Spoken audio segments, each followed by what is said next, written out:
Hey everyone, my name is Matt. Welcome to my shop and welcome to episode 17 of my Ask Matt series where we discuss topics and answer questions suggested by you, the viewer. Now, in my last Ask Matt, we looked at sharpening just a standard rectangular card scraper. And in this episode, we are going to look at sharpening a curved scraper, such as this gooseneck scraper here, or maybe this convex shaper here, or scraper, or maybe one of these guys. Since they are a little bit different, but the whole process is the same. So if you missed my previous one where I did the rectangular scraper, take a look at that first. It's gonna make a lot more sense coming into this video.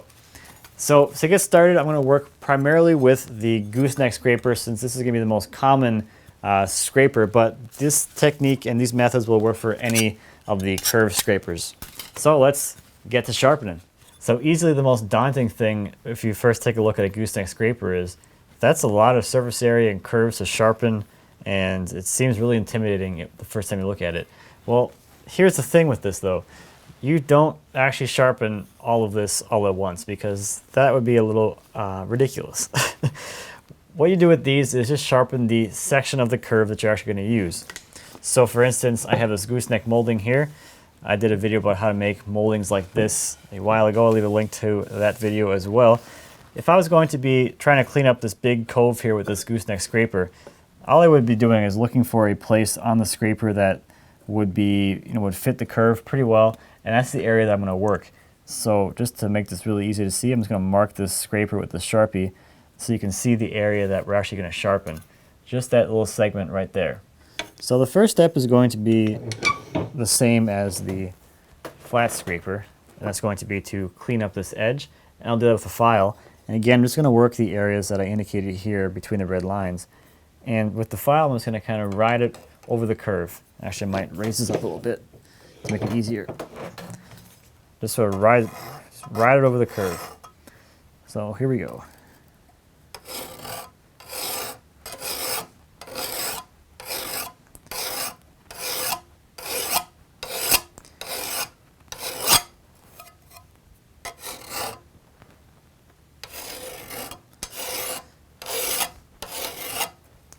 That looks pretty good. The edge is polished. There's no little valleys or anything, so that is ready to go.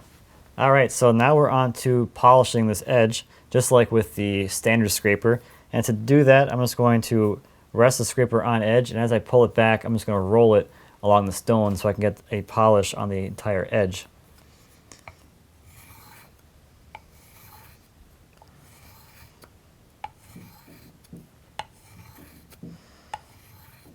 And again, just like with the standard scrapers, if you want to not do this freehand, you can use a block of wood next to the scraper to keep it square to the stone. That's looking pretty good already. Maybe I'll just do a couple more passes here.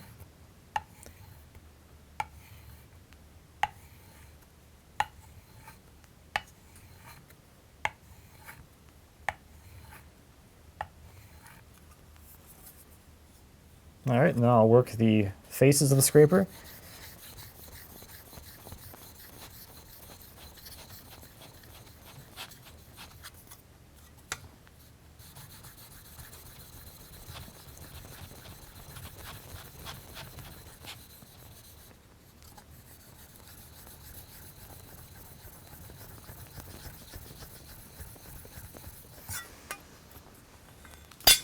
And since I have it, I'm going to go to my 8,000 grit stone just to refine the polish even more.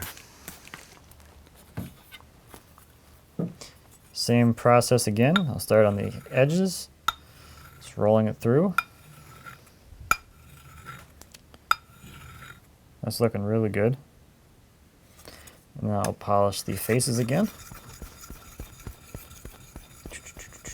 Do-do-do.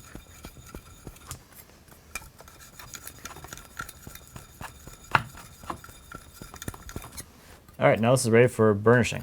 Got my burnisher and a little bit of oil again. A little oil on here. And this is going to be exactly the same as the standard scrapers, again with following the curve, just like the other steps. It's a constant theme here.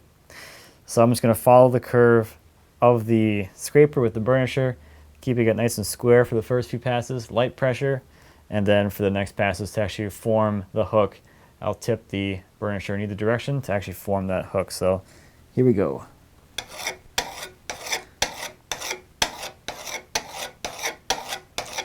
All right, now I want to hook this way. This way. And here you can actually hear my fingernail catching on the hook.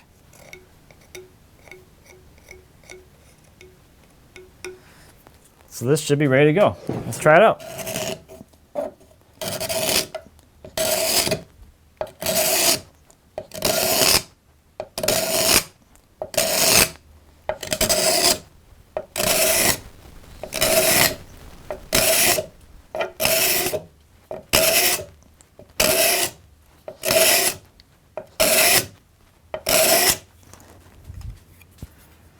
Whew. Arms. So these things are actually really easy to sharpen once you can sharpen one of these. The process is exactly the same. All you're doing is just following the curve of the scraper. That's the only difference. And this whole process is going to be the same for something like this. You just have a tighter radius on these than on the gooseneck. Now, one thing I didn't show was a concave scraper, and for this, I've never used this before, so I've never had to sharpen it. But to do this, you would need probably a round file and maybe a slipstone to get in there to polish it. But the process would be exactly the same as far as following the curve of it with the burnisher and with the file and the stone. So the process is going to be the same no matter what.